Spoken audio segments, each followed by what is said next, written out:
আল্লাহর এক অদ্ভুত আজাবের গল্প। বনি ইসরায়েলের একদল লোক। শনিবার ছিল তাদের জন্য পবিত্র দিন। আল্লাহ নিষেধ করেছিলেন মাছ ধরা যাবে না, কিন্তু লোভে পড়ে তারা কৌশল করল। শনিবারে জাল ফেলে রেখে রবিবার মাছ তুলতে লাগলো। এটা আল্লাহর নাফরমানি। লোকেরা হাসছে। কিন্তু তারা শুনল না। আল্লাহের গজব নেমে এলো। রাতারাতি তাদের চেহারা বদলে গেল। সকালে উঠে দেখে তারা বানর হয়ে গেছে। তারা চিনতে পারত নিজেদের আত্মীয়দের, কিন্তু কথা বলতে পারত না, শুধু আর্তনাদ করত আর কাঁদত। কুরআনে আল্লাহ বলেন, তোমরা লাঞ্ছিত বানর হয়ে যাও।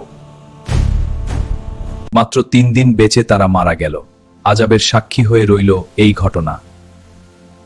এটা সতর্কবার্তা, আল্লাহর হুকুম অমান্য করলে আযাব আসবেই। আল্লাহ আমাদের হেফাজত করুন, আমিন।